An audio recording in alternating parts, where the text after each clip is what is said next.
Hello everybody, it's that college football guy here with another video. I'm kind of looking at this at a different angle here because you see the sprite light here from the lights. The reason why I'm not up in the cab and okay, I have started recording this video about 6-7 times, and there's some people who are, I'm here in Forsyth, Georgia, on my way back to Lebanon, Tennessee with a load I picked up in Jacksonville.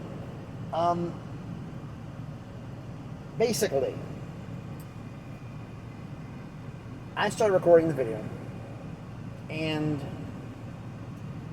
they were working it's like a fruit stand up here, and there's also a couple other guys doing some local stuff. And because I was sitting here, they came up and kept pounding their doors. You want to buy something other than? They wouldn't leave me alone. They just would not stop. I literally, the guy next to me, they're bothering him. He closed the curtains like, I'm going to sleep, guys. And they're not making any noise. They're not like over here bothering the guy over here. They're just desperate for money, so they're hustling however they can hustle. That damn light's getting on my nerves because it's just annoying. Well, I guess let's put it over here on the side so we can kind of have a conversation. I'm not trying to talk looking up at the damn phone, right? But, okay. Basically, we saw the story everybody has about the promotional relegation conference deal. This is the Pac-12 trying to not admit all members of the Mountain West Conference. This is all this is. They want to be able to have a member conference and pick the best teams from the Pac-12 and the best teams from the Mountain West, the best teams from the AAC. That's what they want. They eventually want this to be, I mean, I've been hearing the 8-8 deal, North Dakota State, South Dakota State, fallback plans, UTEP, and New Mexico State. I don't think North Dakota State and South Dakota State are going to show up because it's too far for them to travel. I mean, with Wyoming, it makes it a little bit easier, but it's still, you're in North Dakota State, you're in the travel budget, you got to travel to Hawaii. That's also included, remember? That's tough. So I don't think they're going to do that. I'm thinking the backup plan may be happening, but I think all of this was about the eventual plan that I heard. I have no source on this. This is rumor, speculation, that basically get 8-8, add 2 more teams, make it 2 8-team conferences. Eventually, add an additional 4 to 8 more.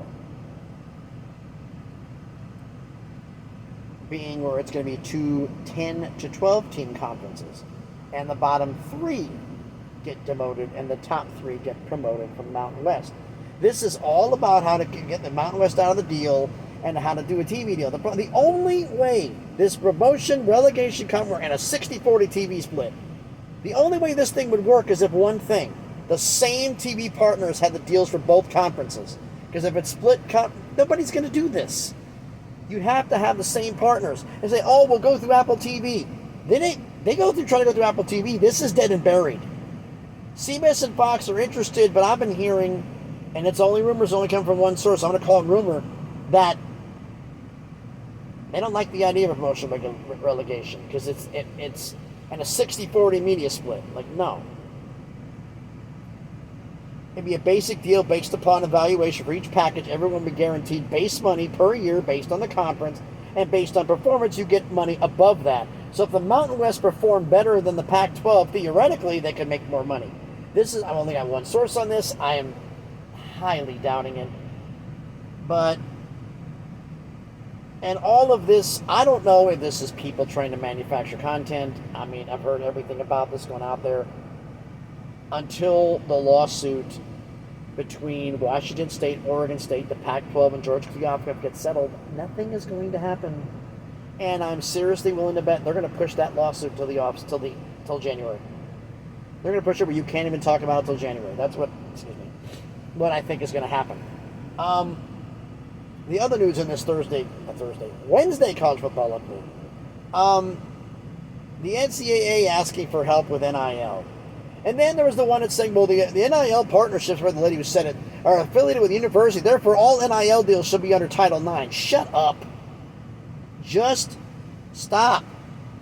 Because I hate to break it to you, if you go on a per-person basis, a lot of the women make more money than some of the star male athletes. I forgot who the ones are at LSU or Texas or wherever. They're making 10, 12, 15 million a year in NIL. More than some of the star athletes are making. You go down this road, it's going to hurt more people than it helps. I've said this a long time ago, and maybe it needs to be better to be repeating. I thought the way to handle NIL from the beginning was each collective, group, association, pick your name, whatever the hell you want to call it, you had to pay a fee to be able to negotiate. What's the fee? Well, my idea varied from university to university because the amount would vary. How much does it cost an out-of-state student at your university to attend for one semester, tuition costs only? How much is that on average for tuition and base fees for a student to go in? 40% of that amount is what every athlete in every program under the purview of the athletic department gets. Male, female, soccer, lacrosse, swimming, football, basketball, tennis, golf, whatever. Everybody gets that amount. And it's per semester.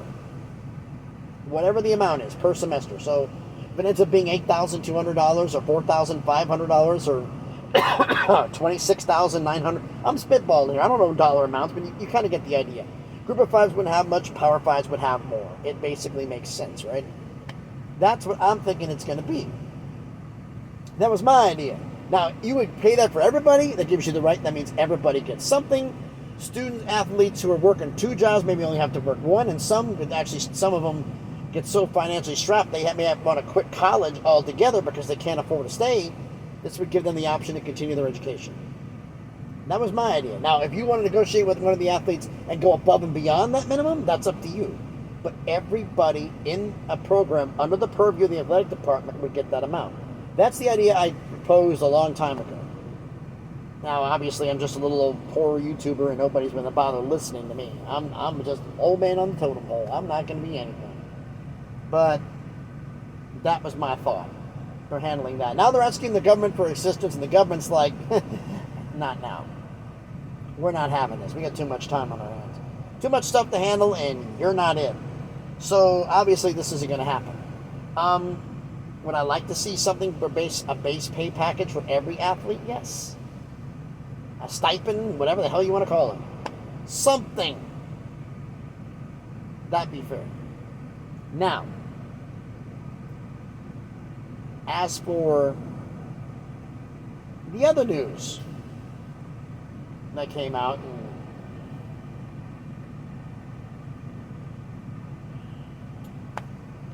this one involves Subscriber School, Oklahoma State. I've read a couple of things on X and on the message boards that basically after the next game, there's going to be a mass exodus of players from Oklahoma State because there is apparently no NIL. None. And the reason why Spencer Sanders and other athletes left because they didn't have a chance to take care of their families while they were in college. And they had to go where the opportunities were. Spencer knew he was a borderline NFL prospect, at best. And he had to take care of his family first. So he went to Ole Miss and got some NIL money sitting on the bench. He's still going to get a try, and maybe he can get a pro workout later on and start his career later, but he had to take care of his family. A lot of other athletes are doing the same, and there's a possibility that some guy penned on the message board said, we may not have 22 guys on our team. I don't think it's going to be that bad. You're not going to have 60 players leaving the transfer portal. 30, maybe. 60, no. But it's going to be a rough road. I do expect some people to transfer out of the portal. No NIL is hurting them. And Alabama is kind of in the same boat with some of their players, where they're not getting some of the star guys that they used to get because of lack of NIL. What else was I hearing about in this update? This is basically conference realignment or roundup stuff. I'm trying to remember that other story. That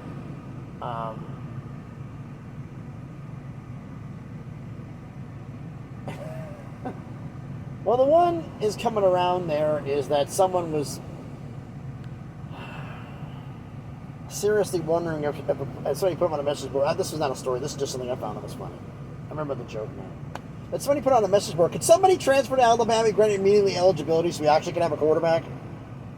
Which I thought was hysterical. You have quarterbacks. Yes, you're a quarterback. You didn't ask for a great quarterback, did you? You have been spoiled. You've had a long list of quarterbacks. The great ones. Now it's back to being a little bit less than average. It's okay. You can't win every single time. And people are saying, oh, this is the end of Nick Saban.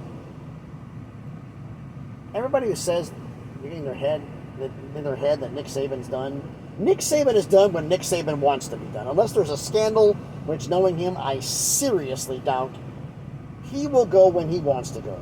And no other time soon. That's when he's going to leave.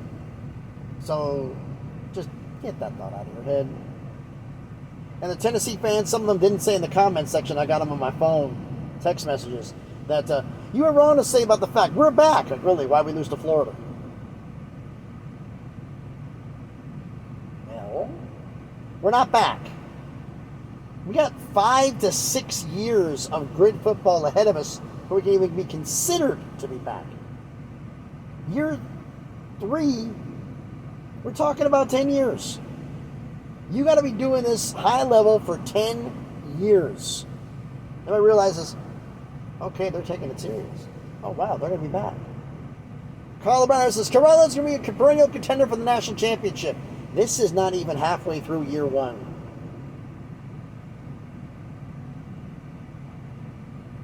Give him time. He needs more time. Can Colorado contend for the Pac-12 championship this year? Possibly. Could they contend for the Pac-12 championship yet next year? Definitely.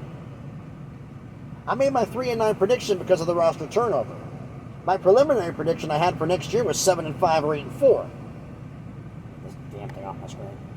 Because I figured that the fact with more year time together, they're going to gel better, they're going to be a better team.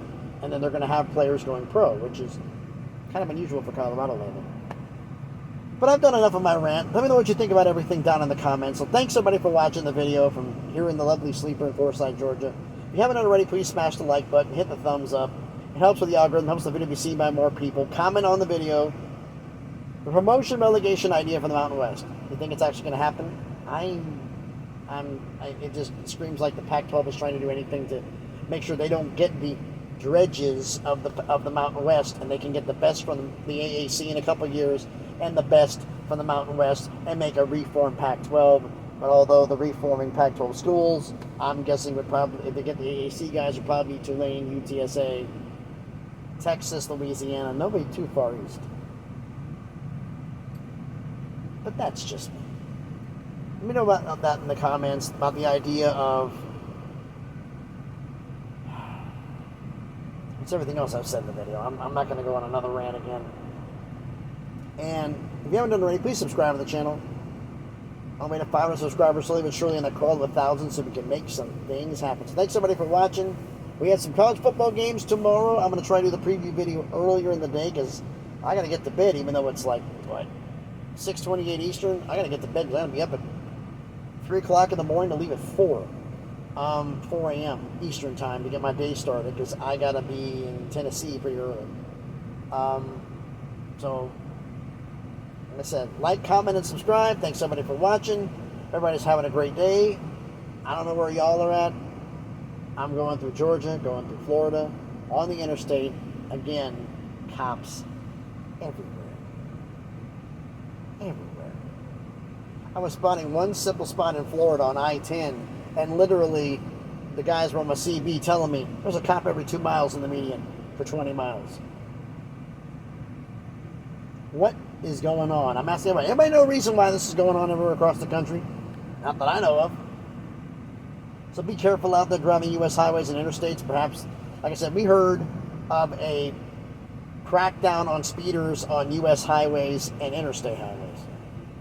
But it may be something else entirely. But who knows? Be careful out there. Thanks everybody for watching. Careful on the roads. Be safe, and please be good to each other.